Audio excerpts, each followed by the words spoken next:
નમસ્તે વહાલા વિદ્યાર્થી મિત્રો, સહજાનંદ વિદ્યાલય નવા નરોડા દ્વારા આયોજિત ડિજિટલ એજ્યુકેશન શ્રેણીમાં આપ સૌ વિદ્યાર્થી મિત્રોનું હાર્દિક સ્વાગત છે. વિદ્યાર્થી મિત્રો, આપણે આગળ 10મો પાઠ આપણે સમજી ગયા, બરાબર, પૃથ્વીના આવરણો વિશે, બરાબર ને. હવે અહીંયા આપણે આ નાગરિકનો જે પાઠ છે એના વિશે આપણે સમજવાનું છે. તો આપણે સહજાનંદ વિદ્યાલય નવા નરોડા ધોરણ 6 વિષય આપણે સામાજિક વિજ્ઞાન, પાઠ 14 વિવિધતામાં એકતા. તો વિદ્યાર્થી મિત્રો, આ અહીંયા આપણે નવો પાઠ શરૂ કરી રહ્યા છીએ. તો વિદ્યાર્થી મિત્રો, આગળ પણ તમને જે પાઠો સમજાવ્યા છે એમાં તમને કદાચ સમજણ પણ પડી ગયા છે, બરાબર ને. સરસ. તો હવે આપણે અહીંયા આજે આ નવા પાઠની શરૂઆત કરી રહ્યા છીએ, જેમાં દરેક વિદ્યાર્થીઓ મિત્રો ધ્યાન આપજો અને એમાં જે પણ પ્રશ્નો આપવામાં આવે છે એને તમે યાદ પણ કરજો અને સારા અક્ષર નોટમાં પણ લખી લેજો. ચાલો, તો આપણે જોઈએ પાઠ 14 વિવિધતામાં એકતા. તો વિદ્યાર્થી મિત્રો, આપણા પાઠ 14 છે, એનું નામ છે વિવિધતામાં એકતા. એટલે જો વિદ્યાર્થી મિત્રો, આપણે દેશ જ વિવિધતાવાળો છે, બરાબર ને. આપણો દેશ કેવો છે? વિવિધતાવાળો છે. આ વિવિધતા વચ્ચે પણ આપણે શેના દર્શન થાય છે? એકતા જોવા મળે છે. બરાબર, એકતા એટલે સંગઠન, બરાબર, એટલે વિવિધતામાં પણ એકતા.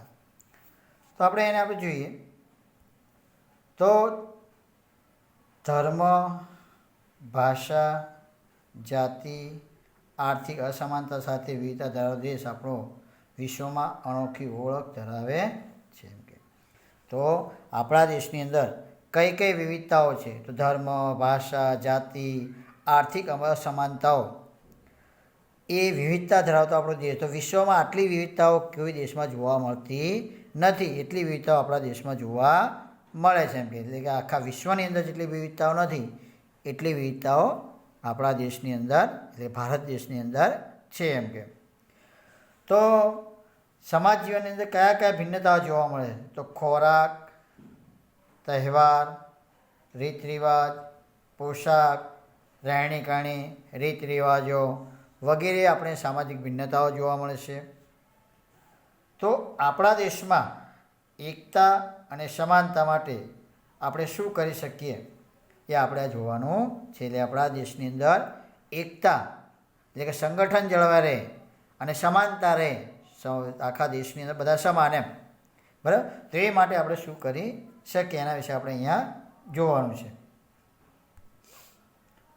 તો આપણે દાખલા વિદ્યાર્થી મિત્રો, તમારા વર્ગના બાળકોએ કઈ કઈ બાબતે જુદા પડો છે? તમે તમારા વર્ગની અંદર છો, બરાબર, તમારા વર્ગની અંદર જુઓ તો તમે તમારા મિત્રો જે વર્ગમાં બેઠા છે એનાથી તમે કઈ રીતે અલગ પડો છો, બરાબર. અને બીજો પ્રશ્ન, તમારા વર્ગના વિદ્યાર્થીઓ તમારાથી ઘણી બાબતો, એટલે આપણે આગળનો પ્રશ્ન જોયો કે તમારા વર્ગના બાળકો તમે કઈ રીતે બાબત જુદા પડો છો? તો ખોરાક, પોશાક, રીત રિવાજો, ભાષા વગેરે તમે અલગ પડતા હો છો, બરાબર ને, રંગ, રૂપ વગેરેથી. એમ આટલી વિવિધતાઓ છતાં પણ બીજો પ્રશ્ન છે, તમારા વર્ગના વિદ્યાર્થીઓ તમારાથી ઘણી બાબતો ભિન્નતાઓ છતાં તેઓ તમારા મિત્રો કેમ બન્યા? તો આ બે પ્રશ્નો આપણે જોવાના છે. તો ચાલો વિદ્યાર્થી મિત્રો, તો પહેલો જોઈએ કે તમે તમારા જે વર્ગના બાળકોએ કઈ કઈ બાબતે જુદા પડો છો. તો પહેલો છે દેખાવ. વિદ્યાર્થી મિત્રો, પહેલો શું છે? દેખાવ. તો આપણે જોઈએ કે દરેક ત્યાં વર્ગમાં બેઠા વિદ્યાર્થી, તો દરેકના રંગ સરખા છે નથી હોતા, બરાબર. કોઈ કાળા હોય, કોઈ ગોરા હોય, કોઈ ઘઉંવર્ણા હોય, બરાબર. તો એનો રંગ, બાંધો, કદ વગેરે તમારા વર્ગના અન્ય બાળકો કરતાં કંઈક અલગ હોય. કોઈનો ગોળ ચહેરો હોય, કોઈનો લાંબો હોય, કોઈનો ચપટો હોય, બરાબર, કોઈ જાડો માણસ હોય, કોઈ પાતળો હોય. તો આમ રંગ, બાંધો, કદ વગેરે પણ તમારા વર્ગના અન્ય બાળકો કરતાં તમે કંઈક જુદા હો છો. બીજું છે ખાનપાન. ખાનપાન એટલે કે તમે જે ખોરાક ખાવ છો તે. તો દાખલા કે હું ગરીબ ઘરના બાળકો છું, મારા ઘરમાં જુવાર, બાજરી, મકાઈના રોટલા બનાવાય છે. અમારે ત્યાં દૂધને બદલે છાશ વધારે વપરાય છે. મીઠાઈ કોઈ વાર જ ચાખવા મળે છે, કારણ કે ગરીબ બાળકો હોય તો તો મીઠાઈ તો એમના ભાગ્યે જોવા મળે. કોઈ વાર તહેવાર હોય તો જ એમ કે એમને આવા મીઠાઈઓ જોવા મળતી હોય છે. તો તમે દાખલા તમારી જ વાત કરીએ તો તમે કંઈક એનાથી અલગ ખાતા, તમે તો જાત જાતના ભાતના ખોરાક ખાતા હોય, બરાબર. બહારમાં પીઝા અને ચાઇનીઝ એવું બધું, જ્યારે ગરીબ બાળકોને આ બધું મળતું નથી. એટલે કે તમારા વચ્ચે અને એના વચ્ચે ઘણો બધો તફાવત હોય ખાનપાનની અંદર, બરાબર. એટલે કે આ રીતે તમે જુદા પડો છો. બીજું પોશાક. તો શાળામાં જે દિવસે ગણેશમાં રજા મળે ત્યારે પોશાકમાં મારા મિત્રોથી અલગ પડો. એટલે કે દાખલા આપણે પોશાક છે તો દાખલા શાળાની અંદર જ્યારે આપણે જોઈએ તો આપણે શાળાની અંદર દર ગુરુવારે રંગીન કપડાં હોય છે. એટલે કે અઠવાડિયાની અંદર દરેક સ્કૂલમાં એક વખત રંગીન પોશાક રાખવામાં આવતા હોય છે. તો એ દિવસે જો દરેક બાળકોના ગણવેશ સરખા નહીં હોય, બધા અલગ અલગ હશે, બરાબર. તો એ રીતે ગણવેશની એટલે કે બીજા પોશાકની અંદર પણ હું અલગ પડું છું. હવે જોઈએ ભાષા. તો હું ઝૂંપડમાં પટ્ટીમાંથી આવું છું, તેથી મારી બોલી પણ સારા ઘરના છોકરા કરતાં કાંઈક જુદી પડે. જો તમે આપણે વિસ્તારવાદની વાત કરીએ કે તમારા સોસાયટીમાં તમારા આજુબાજુ રહેતા હોય તો કોઈ મહેસાણી ભાષા બોલતા હોય, કોઈ કાઠિયાવાડી ભાષા બોલતા હોય, બરાબર. તો કોઈ વળી હિન્દી ભાષા બોલતા હોય, એટલે કે બરાબર.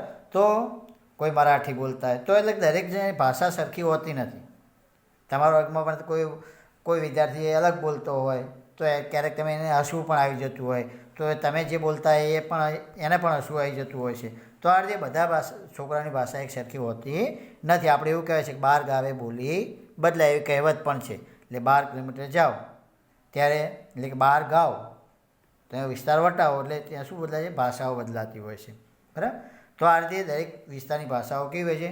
જુદી. તો આપણા દેશમાં અનેક ભાષા બોલતા લોકો વસતા હોય છે. એટલે આમ વર્ગમાં પણ આ વિદ્યાર્થીઓ આપણાથી અલગ પડે. પછી આપણા શોખ, જેમ ભાષા અલગ છે એમ શોખ. તો માની લો કે મને દેશી રમતો જેવી કે ગીલી દંડા, લખોટી દાવ, ચોર સિપાઈ, સંતાકુકડી જેવી રમતો રમવાની મને એમ કે મારા મિત્રો કરતાં ગણે. તો મારા મિત્રો શું કરે? ક્રિકેટ રમતા હોય. તો મને ક્રિકેટ નથી ભાવતી. કેમ કે મેં ક્યારેય રમ્યો જ ના હોય.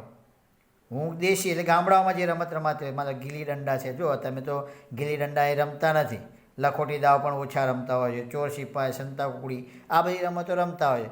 તો તમે કંઈક ક્રિકેટ રમતા હોય, તો કંઈક વળી મોબાઈલ ફોનમાં બીજી ગેમો રમતા હોય, બરાબર. તો આ બધીથી પણ તમે અલગ પડતા હોવ છો એમ કે, બરાબર. તો આ રીતે તમે તમારા વર્ગથી અલગ પડતા હોવ છો. તો તમને પ્રશ્નમાં પણ પૂછાય કે તમે તમારા વર્ગના બાળકોએ કઈ બાબતોમાં જુદા પડો છો? તો દેખાવ, ખાન પાન, પોશાક, ભાષા, શોખ, બરાબર. આ વગેરે બાબતોથી તમે જુદા પડતા હોવ છો. હવે એમાં જ બીજો પ્રશ્ન છે કે તમારા વર્ગના વિદ્યાર્થીઓ તમારી ઘણી બાબતો ભિન્નતા હોવા છતાં પણ તેઓ તમારા મિત્રો કેમ બને? આપણે આગળ જોઈએ કે તેઓ એક જ વર્ગમાં ભણતા વિદ્યાર્થીઓ, એમાં ઘણી બધી ભિન્નતાઓ છે. આગળના પ્રશ્નની અંદર જોયું, છતાં પણ એ તમારા મિત્ર કેમ બને છે? તો એ તમને કારણમાં પણ પૂછાય. તો મારા વર્ગના વિદ્યાર્થીઓ મારાથી ઘણી બાબતોમાં ભિન્ન હોવા છતાં તેઓ મારા મિત્રો બન્યા છે. તો આપણે આગળ તમારા વર્ગમાં વિદ્યાર્થીઓની ભિન્નતા કેટલી છે એ આપણે આગળના પ્રશ્નમાં જોયું એમ કે. તો દાખલા તરીકે હું ભણવામાં હોશિયાર ગણાવું છું. એટલે કે હું ભણવામાં કેવો છું? હોશિયાર છું. અને મારા મિત્રોને હું ભણવામાં મદદ કરું છું. એટલે મારા સાથે જે રહેતા વિદ્યાર્થીઓ છે, હું હોશિયાર છું એટલે મને જે પણ આવડે છે મારા મિત્રોને હું એમને ભણવામાં મદદ કરું છું. મારો મળતાવડો અને હસમુખો સ્વભાવ, મળતાવડો એટલે બધા ભેગું ભળી જવું, અને હસમુખો એટલે છતાં હસતા જ રહેવું, એવો સ્વભાવ એ બધાને ગમે છે. વળી હું મારા મિત્રોને માન પણ આપું છું. એટલે મારા દરેક મિત્રોને હું માન સન્માન આપું છું, અને તેથી એ બધા મારા મિત્રો બની ગયા છે એમ કે. તો ખ્યાલ આવી ગયા વિદ્યાર્થી મિત્રો આ પ્રશ્નની અંદર? બરાબર. ચાલો હવે આપણે આગળ જોઈએ કે ભારતના લોકોમાં જેટલી વિવિધતા છે આ વિવિધતા દુનિયાના બીજા દેશોમાં ભાગ્યે જ હશે. એટલે કે જે આપણા ભારતની અંદર જે કે બધી જે આપણે જોઈએ તો ભારતની અંદર જેટલી પણ વિવિધતાઓ છે એટલી બીજી દુનિયામાં કોઈ દેશમાં જોવા મળતી નથી. આપણે અહીં જાત જાતના ભાતના લોકો રહેતા હોય છે, એમની ભાષા, રહેણી કહેણી, રીત રિવાજો વગેરે જોવા મળતી હોય છે.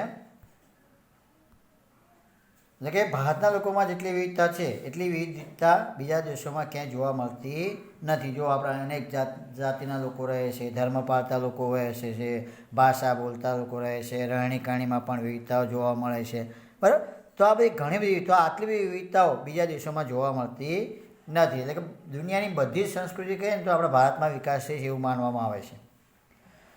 અને એના કારણે જ આપણો ભારત દેશ કેવો બની ગયો છે? એક ઉપખંડ એટલે નાનો ખંડ. આપણા દેશમાં કાશ્મીરથી કન્યાકુમારી સુધી અને ગુજરાતથી અરુણાચલ પ્રદેશ સુધી દેશવાસીઓમાં રૂપ, રંગ, પોશાક, ધર્મ, ભાષા, ખાનપાન વગેરેમાં ભિન્નતાઓ જોવા મળે. એટલે કે આપણે કહીએ તો આપણા દેશમાં કાશ્મીરથી કન્યાકુમારી અને ગુજરાતથી અરુણાચલ પ્રદેશ સુધી દેશવાસીઓમાં કઈ કઈ વિવિધતાઓ જોવા કે રૂપ, રંગ, પોશાક, ધર્મ, ભાષા, ખાનપાન વગેરેમાં પણ ભિન્નતાઓ જોવા મળે છે. તમને પ્રશ્ન પણ પૂછાય કે આપણા દેશમાં કઈ કઈ ભિન્નતાઓ છે? તો રૂપ, રંગ, પોશાક, ધર્મ, ભાષા, રહેણીકરણી, રીત રિવાજો, ખાનપાન, ઉત્સવો વગેરેમાં ભિન્નતાઓ જોવા મળે. તો પહેલાં આપણે જોઈએ ધર્મ. તો આપણા દેશમાં વિવિધ ધર્મમાં આસ્થા ધરાવતા લોકો રહે છે. એટલે આપણા દેશની અંદર જુદા જુદા ધર્મ પાળતા લોકો વસતા. તો કયા કયા ધર્મના લોકો ભારત દેશમાં વસે છે? તો હિન્દુ, ઇસ્લામ, ખ્રિસ્તી, શીખ, બૌદ્ધ, જરથોસ્ત્રી અને યહૂદી વગેરે ધર્મ પાળતા લોકો ભારતમાં વસે છે. ફરીવાર વિદ્યાર્થી મિત્રો, આ પ્રશ્નમાં પણ તમને પૂછાય તો ભારતમાં હિન્દુ, ઇસ્લામ, ખ્રિસ્તી, શીખ, બૌદ્ધ, જરથોસ્ત્રી અને યહૂદી ધર્મ પાળતા લોકો હળીમળીને રહે છે. આમ ધર્મમાં ભિન્નતાઓ છતાં સૌ સમાન રીતે ધર્મનું આચરણ કરી શકે તેવા શુભ આશય સાથે આપણા દેશમાં બધા જ ધર્મો એક સરખું મહત્ત્વ આપવામાં આવે. જો આપણો દેશ ધર્મની બાબતને બિન સાંપ્રદાયિક રાષ્ટ્ર છે, બરાબર. કેવો રાષ્ટ્ર છે? બિન સાંપ્રદાયિક એટલે શું? તો જે દેશમાં કોઈ એક ધર્મને મહત્ત્વ આપવામાં ના આવતું હોય પણ સર્વધર્મ સંભાવ એવી ભાવનાથી દેશનું શાસન ચાલતું હોય એને આપણે શું કહીએ છીએ? બિન સાંપ્રદાયિક. તો આપણા દેશ જો કે દરેક ધર્મને મહત્ત્વ આપવામાં આવે છે, કોઈ એક ધર્મને મહત્ત્વ આપતા નથી. બધા ધર્મો સરખા એમ કે દરેકના જે ધર્મમાં ઉત્સવ ઉજવવા હોય, તહેવારો ઉજવવા હોય, એને માટે જે પણ કરવું હોય એ કરવા માટે દરેક લોકો પોતાના ધર્મને પ્રચાર કરવા માટે પણ કે મુક્ત છે એમ કે એમના પર કોઈ કાયદા કાનૂન લગાડવામાં આવતા નથી એમ કે. છતાં પણ આટલી ભિન્નતાઓ છતાં પણ દરેક લોકો જો એકબીજાના ધર્મમાં ધામધૂમથી ઉજવતા હોય. જો મુસ્લિમોનો તહેવાર હોય આપણે પણ એમની સાથે એમના તહેવારોમાં ભળી જતા હોય છીએ. આપણી આજુબાજુમાં રહેતા એની વાત કરીએ, મતલબ કોઈ મરાઠી રહેતા હોય, કોઈ શીખ રહેતા હોય, તો જો કે એ લોકોના ઉત્સવ હોય તો આપણે એમના ઉત્સવમાં સામેલ થતા હોય છે. આપણા ઉત્સવ હોય તો એ લોકો આપણા ઉત્સવમાં સામેલ થતા હોય છે, બરાબર. તો બધા હળી મળીને સાથે મળીને ઉજવતા. માની લો કે અત્યારે ગણેશ ચતુર્થી ચાલે છે તો જો એ ખરેખર તો મરાઠીનો તહેવાર છે, છતાં પણ આપણે બધા જ એમાં સામેલ થઈ ઉજવવામાં, બરાબર ને. અને એમાં મૂર્તિ લાવે છે, ગરબાઓનું આયોજન કરતા હોય છે, બરાબર. તો આ બધા આયોજન કરીને બધા હળી મળીને તહેવારો ઉજવતા. જ્યારે આપણા તહેવારો હોય તો એ લોકો ઉજવવા આવતા હોય છે. એના પછી આપણે ભાષા. તો આપણા દેશની અંદર જોઈએ તો લગભગ ઘણી બધી ભાષાઓ બોલાય છે. તો આપણા દેશમાં કઈ કઈ ભાષાઓ બોલે પ્રશ્ન પણ પૂછાય. તો આપણા દેશમાં હિન્દી, અંગ્રેજી, ગુજરાતી, બંગાળી, મરાઠી, પંજાબી, તમિલ, તેલુગુ, કન્નડ, મલયાલમ, ઉડિયા અને કોંકણી વગેરે ભાષાઓ બોલાય છે. આ ઉપરાંત કેટલીક પ્રાદેશિક ભાષાઓ પણ બોલાતી હોય છે. પ્રદેશ પ્રમાણે બોલાતી અને પ્રાદેશિક ભાષાઓ બોલાય છે, બરાબર. તો આવી દેશમાં ઘણી બધી ભાષાઓ બોલાય છે. તો ભાષાઓમાં ભિન્નતા હોવા છતાં પણ આપણા દેશમાં એકતા અને દેશની એકતાને જાળવી રાખવા વિવિધ ભાષાઓ મહત્ત્વ. એટલે કે આટલી બી ભાષાઓમાં ભિન્નતા હોવા છતાં પણ બધા હળીમળીને રહે છે. દેશની એકતા અને અખંડિતતા જાળવવામાં પણ પોતાનું આગવું બલિદાન આપતા હોય છે, બરાબર, ભોગ આપતા હોય છે. હવે જોઈએ સાંસ્કૃતિક.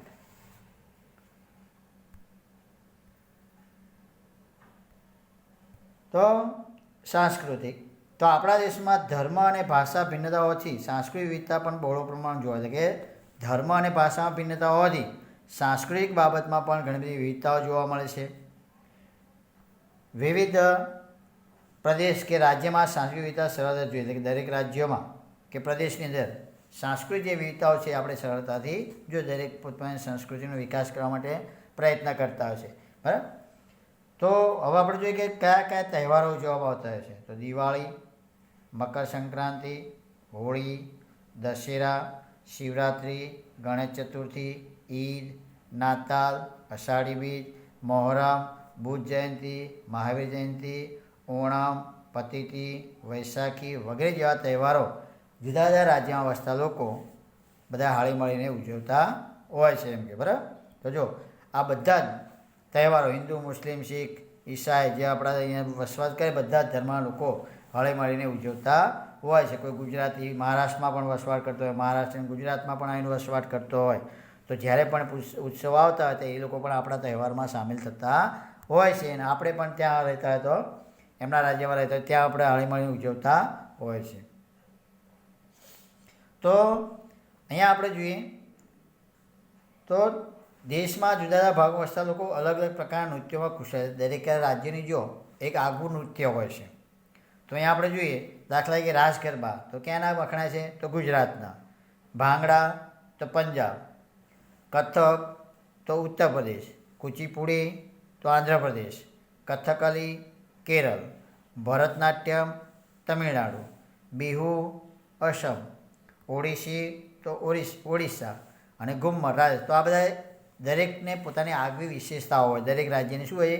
એક આગવી વિશેષતાઓ હોય છે જે એક અલગ પડતું હોય છે, બરાબર.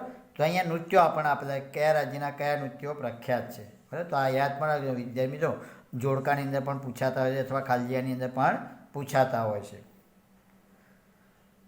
તો વિદ્યાર્થી મિત્રો આપણે આગળ જોઈએ કે વિવિધતાઓ સાથે પ્રજાના ખાનપાન, પોશાક, રહેઠાણ, માન્યતાઓ, રીત રિવાજ વગેરેમાં પણ અનેક પ્રકારની વિવિધતાઓ. તમને પ્રશ્ન પણ પૂછાય કે ભારતમાં વસતા લોકોમાં કઈ કઈ વિવિધતાઓ જોવા મળે છે? તો કઈ કઈ?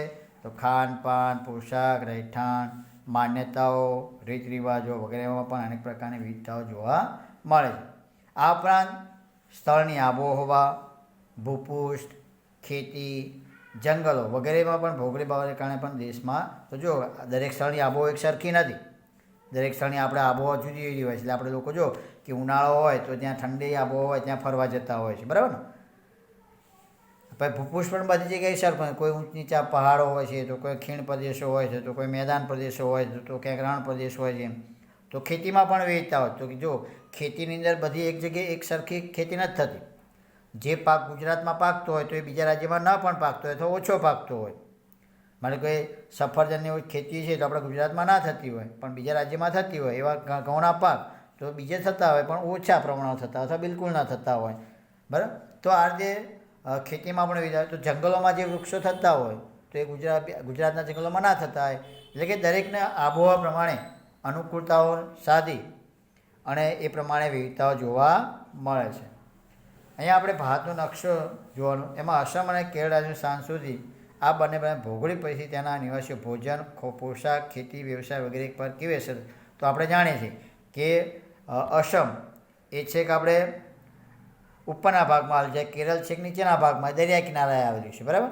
અને કે જે અસમ છે એ છેક હિમાલયના પર્વત પાસે આવેલું છે. તો એના કારણે શું થાય? એની આબોહવામાં કંઈક વિવિધતા હોય છે. ખોરાક, પોશાક એમાં પણ વિવિધતા જોઈએ છે. કેરળ છે તો કેરળ દરિયા કિનારે આવેલું છે. એ લોકોનો પણ ખોરાક, પોશાક, રહેઠાણ અલગ હોય છે, બરાબર. ખેતી પણ અલગ થતી હોય, વ્યવસાયો પણ અલગ થતા હોય, બરાબર. તો આ રીતે વિવિધતા એમાં જોવા મળતી હોય. હવે તમે આપણે કેલેન્ડરની મદદથી તહેવારની પણ યાદી બનાવી શકીએ છીએ. તમે કેલેન્ડર લઈને બેસી જાઓ અને એમાં દર મહિનાના તહેવારો આવતા હોય એ આપણે જો લાલ અક્ષરથી લખેલા જ હોય છે કે ભાઈ આ મહિનામાં તો આ રહે. આપણે રજાઓનું પણ કેલેન્ડર બનાવતા હોય છે કે કયા દિવસે કઈ રજા આવે છે, બરાબર. તો એ તહેવારની યાદી તમે બનાવજો. હવે અહીંયા આપે છે કેટલાક ઉત્સવો એ કયા ધર્મના લોકો ઉજવે છે એના વિશે. તો પતેતી તો કયા ધર્મના લોકો ઉજવે છે? જરથોસ્તી. ઈદ તો ઇસ્લામ ધર્મના લોકો ઉજવે. ત્રીજો શિવરાત્રિ તો હિન્દુ લોકો. વૈશાખી તો શીખ. ખ્રિસ્તી એટલે નાતાલ કોણ ઉજવે? ખ્રિસ્તી. અને મહાવીર જયંતિ જૈન. હવે અહીંયા આપણે કેટલાક નૃત્યો પણ આપેલા છે.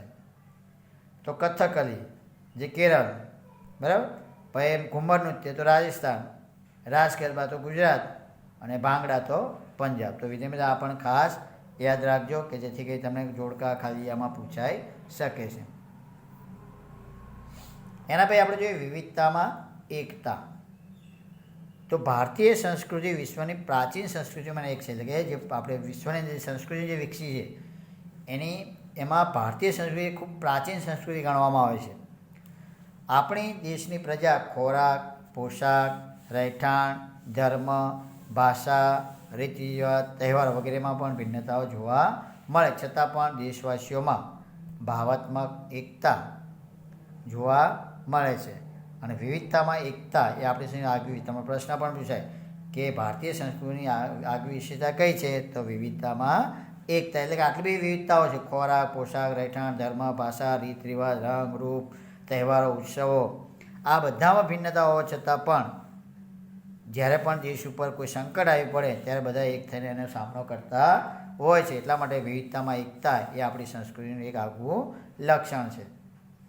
હવે જુદા જુદા ધર્મો, ભાષાઓ તથા જાતિઓના લોકો પોતાના રાષ્ટ્ર માટે પ્રેમ, સન્માન અને દેશ માટે ત્યાગ ભાવનાની તથા તાદાત્મ્યક લાગણીઓની એક સમાન ભાવે અનુભવે તેને રાષ્ટ્રીય એકતા કહે. તમને પ્રશ્ન પણ પૂછે રાષ્ટ્રીય એકતા કોને કહેવાય? તો જુદા ધર્મો, ભાષાઓ તથા જાતિઓના લોકો પોતાના રાષ્ટ્ર માટે એટલે પોતાના દેશ માટે પ્રેમ, સન્માન અને દેશ માટે ત્યાગની ભાવના તથા તાદાત્મક લાગણી એક સમાન ભાવે અનુભવે તેને શું કહેવાય? રાષ્ટ્રીય એકતા કહે છે. હવે રાષ્ટ્રીય એકતાથી આપણને શું પ્રાપ્ત થાય? કયા ક્ષેત્રમાં વિકાસ થાય છે? તો રાષ્ટ્રીય એકતાથી રાષ્ટ્રોનો આર્થિક, સામાજિક, ઔદ્યોગિક વગેરે ક્ષેત્રોમાં વિકાસ થાય. તો પ્રશ્ન પણ પૂછાય કે રાષ્ટ્રીય એકતાથી કયા ક્ષેત્રોમાં વિકાસ થાય છે? તો આર્થિક, સામાજિક અને ઔદ્યોગિક ક્ષેત્રોમાં વિકાસ થાય છે. હવે વિવિધતાઓને લીધે લોકોમાં શાંતિ, સલામતી અને સમૃદ્ધિ પણ પ્રાપ્ત થાય. એટલે કે વિવિધતાઓની જે કહીએ કે વિવિધતા છે તો આ વિવિધતાની વચ્ચે પણ લોકો શું પ્રાપ્ત કરે છે? તો શાંતિ, સલામતી અને સમૃદ્ધિ પ્રાપ્ત થાય. તો ડૉક્ટર રાધાકૃષ્ણ શું કહે છે કે જો આપણે એક રાષ્ટ્રના રૂપમાં જીવિત રહેવું હોય, એટલે કે એક આપણે રાષ્ટ્રના રૂપમાં જીવિત રહેવું હશે તો આપણે સૌએ રાષ્ટ્રીય એકતાની આવશ્યકતા સ્વીકારવી પડશે એમ કે. એટલે કે તમને પ્રશ્ન પણ હોય કે ડૉક્ટર રાધાકૃષ્ણએ રાષ્ટ્રીય એકતા વિશે શું કહ્યું છે?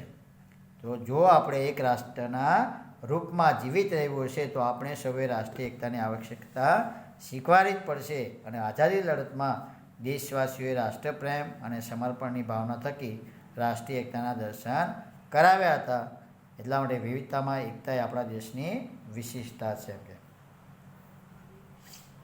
હવે આપણે જોઈએ કે રવિન્દ્રનાથ ટાગોરે રચિત આપણા રાષ્ટ્રગીતમાં પણ ભારતીય એકતાની અભિવ્યક્તિ, રાષ્ટ્રીય એકતા વિશે શું સમજાવી તેનું વર્ણન કરવાનું. એટલે કે રવિન્દ્રનાથ ટાગોરે જે આપણું રાષ્ટ્રગીતની રચના કરી, કયું?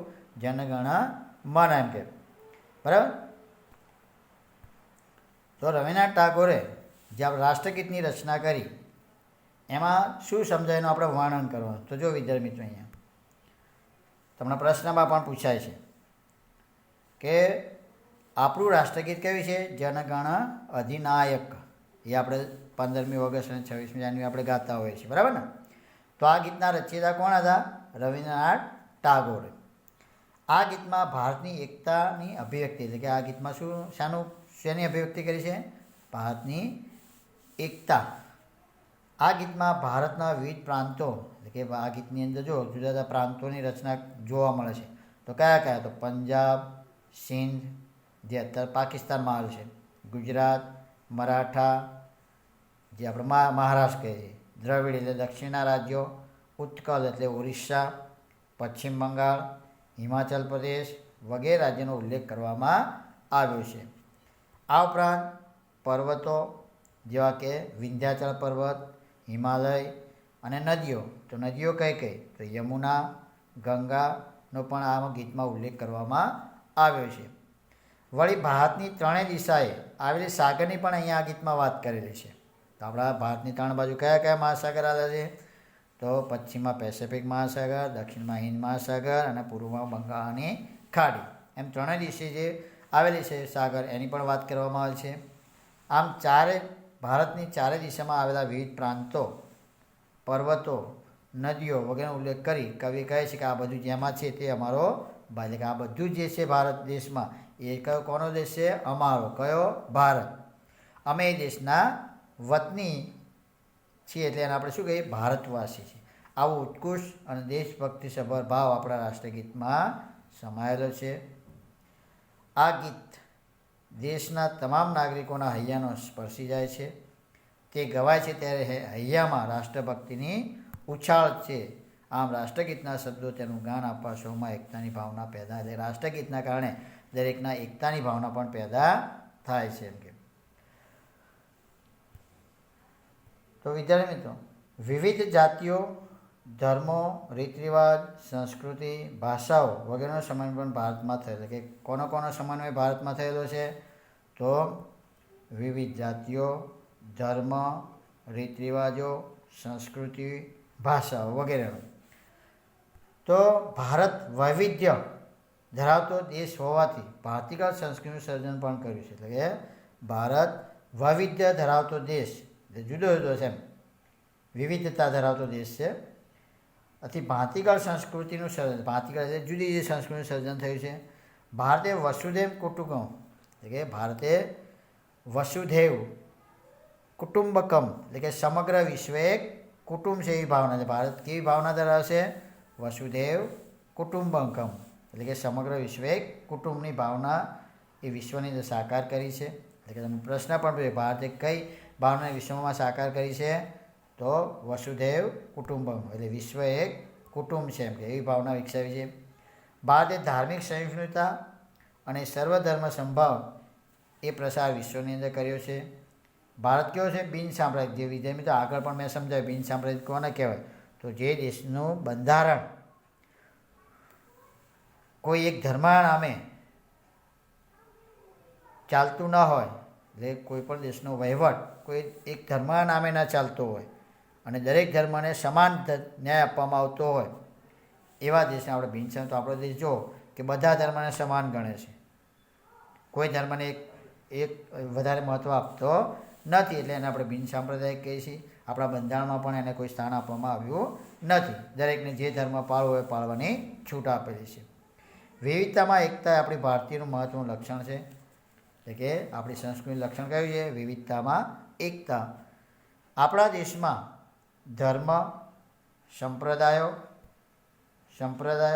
જ્ઞાતિઓ, ભાષાઓ અને ઉત્સવોનું પણ શેનું સંમિશ્રણ જોવા મળે છે? તો ધર્મ, સંપ્રદાયો, જ્ઞાતિઓ, ભાષા અને ઉત્સવનું સંમિશ્રણ. ભારતના લોકોમાં પણ સહઅસ્તિત્વની ભાવના જોવા મળે છે અને પોતાનું જીવન જીવે છે.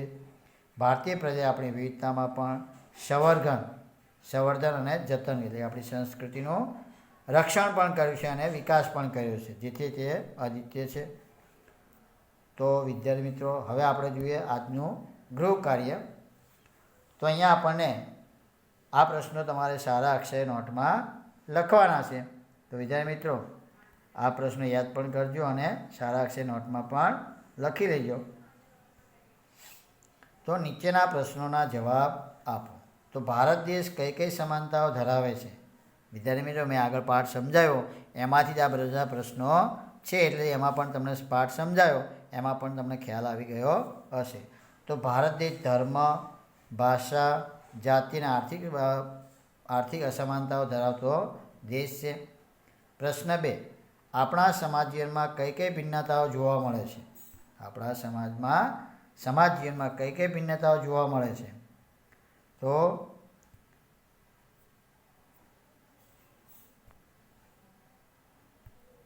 કઈ કઈ ભિન્નતાઓ જોવા મળે છે આપણને? આપણા સમાજ જીવનમાં કઈ કઈ ભિન્નતાઓ જોવા મળે છે? તો આપણા સમાજ જીવનમાં ખોરાક, પોશાક, તહેવાર, રીત રિવાજ, રહેણીકરણી, ભાષા, સંસ્કૃતિ વગેરેમાં ભિન્નતાઓ જોવા મળે છે. એના પછી આપણા દેશમાં કયા કયા ધર્મો પાળતા લોકો રહે છે? તો આપણા દેશમાં હિન્દુ, ઇસ્લામ, ખ્રિસ્તી, શીખ, બૌદ્ધ, જૈન, જરથોસ્ત્રી, યહૂદી વગેરે ધર્મ પાળતા લોકો રહે છે. ચોથો પ્રશ્ન, આપણા દેશમાં કઈ કઈ ભાષાઓ બોલાય છે? તો આપણા દેશમાં હિન્દી, અંગ્રેજી, ગુજરાતી, બંગાળી, મરાઠી, પંજાબી, તમિલ, તેલુગુ, કન્નડ, મલયાલમ, ઉડિયા અને કોંકણી વગેરે ભાષાઓ બોલાય છે. 5મો સવાલ, આપણા દેશમાં કયા કયા તહેવારો ઉજવવામાં આવે છે? તો આપણા દેશમાં દિવાળી, મકર સંક્રાંતિ, હોળી, દશેરા, ગણેશ ચતુર્થી, ઈદ, નાતાલ, અષાઢી બીજ, મહોરમ, બુદ્ધ જયંતિ, મહાવીર જયંતિ, ઓણમ, પતેતી, વૈશાખી વગેરે તહેવારો ઉજવવામાં આવે છે. તો વિદ્યાર્થી મિત્રો, આપણા દેશમાં જો કેટલા તહેવારો ઉજવવામાં આવે છે, બરાબર. એના પછી જોઈએ આપણે 6ઠ્ઠો સવાલ, હિન્દુ લોકો કયા કયા તહેવારો ઉજવે છે? તો હિન્દુ લોકો દિવાળી, હોળી, ધૂળેટી, ઉત્તરાયણ, નવરાત્રિ, ગણેશ ચતુર્થી, રથયાત્રા, મહાશિવરાત્રિ, રામનવમી, જન્માષ્ટમી, દશેરા વગેરે તહેવારો ઉજવે છે. ચલો 7મો સવાલ, આપણા દેશમાં જુદા જુદા ભાગમાં વસતા લોકો કયા કયા નૃત્યો જાણીતા છે? તો જો અહીંયા રાજ્યો અને નૃત્યો આપેલા છે. તો ગુજરાતમાં રાસ ગરબા, પંજાબ ભાંગડા, ઉત્તર પ્રદેશ કથક, આંધ્રપ્રદેશ કુચીપુડી, કેરળ કથકલી, તમિલનાડુ ભરતનાટ્યમ, અસમ બિહુ, ઓડિશા ઓડિશી અને રાજસ્થાન ઘુમ્મર. તો આ આગળ પણ આપણે ખાલી જગ્યાઓમાં મેં સમજાવ્યું, બરાબર ને? ચાલો, તો આ ખાસ યાદ રાખજો આ પ્રશ્ન. ચલો, આપણા દેશમાં કઈ કઈ ભિન્નતાઓ જોવા મળે? તો આપણા દેશમાં ખાન પાન, ખોરાક, પોશાક, રહેઠાણ, માન્યતાઓ, રીત રિવાજો, ભાષા, સંસ્કૃતિ, આ ઉપરાંત આબોહવા, ભૂપૃષ્ઠ, ખેતી, જંગલો વગેરેમાં ભૌગોલિક બાબતોમાં પણ ભિન્નતાઓ જોવા મળે છે. ચાલો, એના પછી 9મો પ્રશ્ન, આપણામાં ભિન્નતામાં પણ એકતા છે એવું શાના પરથી કહી શકાય? આપણામાં ભિન્નતામાં પણ એકતા છે એવું શાના પરથી કહી શકાય? તો આપણામાં ભિન્નતા હોવા છતાં આપણે બધા હળીમળીને સંપીને રહીએ છીએ, એના આધારે કહી શકાય ભિન્નતામાં પણ એકતા. એટલે કે આપણામાં ભિન્નતા છે. કેટલી બધી ભિન્નતાઓ મેં આગળ જોયું આગળના પ્રશ્નોમાં, બરાબર ને? પણ છતાં આટલી ભિન્નતા હોવા છતાં આપણે બધા શું કરીએ? હળીમળીને સંપીને રહીએ છીએ, અને એના આધારે આપણે કહી શકીએ કે ભિન્નતામાં પણ એકતા છે. ચલો, 10મો પ્રશ્ન, આપણી સંસ્કૃતિની આગવી વિશેષતા કઈ છે? તો વિવિધતામાં એકતા એ આપણી સંસ્કૃતિ શું છે? આગવી વિશિષ્ટતા છે. 11મો સવાલ, રાષ્ટ્રીય એકતા કોને કહેવાય? તો જુદા જુદા ધર્મો, ભાષાઓ તથા જાતિઓના લોકો પોતાના રાષ્ટ્ર માટે પ્રેમ, સન્માન, દેશ માટે ત્યાગની ભાવના તથા તાદાત્મ્યની લાગણીઓમાં એક સમાન ભાવે અનુભવે તેને રાષ્ટ્રીય એકતા કહે છે. તો ખ્યાલ આવે વિદ્યાર્થી, રાષ્ટ્રીય એકતા કોને કહે? મેં આગળ પણ તમને આ સવાલ સમજાવ્યો હતો. 12મો સવાલ, રાષ્ટ્રીય એકતાથી દેશનો કયા કયા ક્ષેત્રોમાં વિકાસ થાય છે? તો રાષ્ટ્રીય એકતાથી રાષ્ટ્રનો આર્થિક, સામાજિક અને ઔદ્યોગિક વગેરે ક્ષેત્રોમાં વિકાસ થાય. કયા કયા ક્ષેત્રોમાં? તો આર્થિક, સામાજિક અને ઔદ્યોગિક. ચલો, 13મો સવાલ, વિવિધતાઓની વચ્ચે પણ લોકો શું પ્રાપ્ત કરે છે?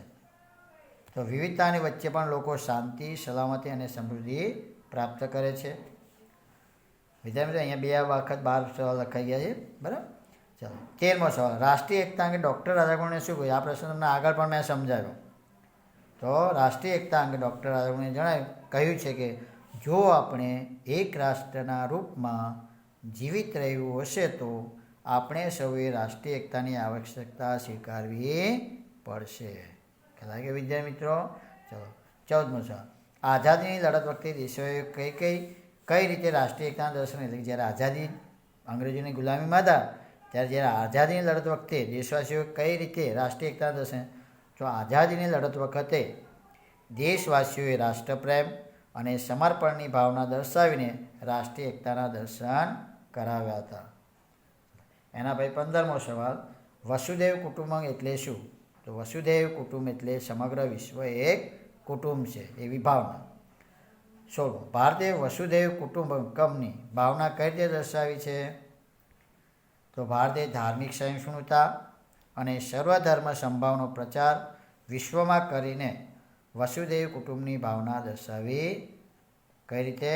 તો ભારતે ધાર્મિક સહિષ્ણુતા અને સર્વધર્મ સંભાવનો પ્રચાર વિશ્વમાં કરીને વસુધૈવ કુટુંબકમની ભાવના દર્શાવી છે. બિનસાંપ્રદાયિક દેશ એટલે શું? તો જે દેશના બંધારણમાં દરેક ધર્મને સરખું મહત્ત્વ આપવામાં આવ્યું હોય અને બંધારણ કોઈ ધર્મને ઊંચા કે નીચા ગણતું ન હોય તેવા દેશને બિનસાંપ્રદાયિક દેશ કહેવાય છે. એટલે કે જે દેશના બંધારણમાં દરેક ધર્મને સરખું મહત્ત્વ આપવામાં આવ્યું હોય અને બંધારણમાં કોઈ ધર્મને ઊંચા કે નીચા ગણતું ન હોય તેવા દેશને થોડું લખવામાં ભૂલ છે, તેવા દેશને છે ઉપર બિનસાંપ્રદાયિક દેશ કહેવામાં આવે છે. એના પછી આપણે જોઈએ 18મો સવાલ, આપણા દેશમાં કોનું સંમિશ્રણ જોવા મળે છે? તો આપણા દેશમાં ધર્મો, સંપ્રદાયો, જ્ઞાતિઓ, ભાષા અને ઉત્સવનું સંમિશ્રણ જોવા મળે છે. તો વિદ્યાર્થી મિત્રો, આ જેટલા પણ મેં પ્રશ્નો તમને સમજાવ્યા કદાચ તમે સમજાઈ ગયા હશે અને સારા અક્ષય નોટમાં પણ લખી લેજો અને યાદ પણ કરી લેજો, જેથી પરીક્ષામાં તમને તૈયારી કરવા માટે ઉપયોગી થશે. તો વિદ્યાર્થી મિત્રો, હવે પછીનો આગળનો પાઠ આવતા પીડીએફમાં આપણે જોઈશું. ચાલો વિદ્યાર્થી.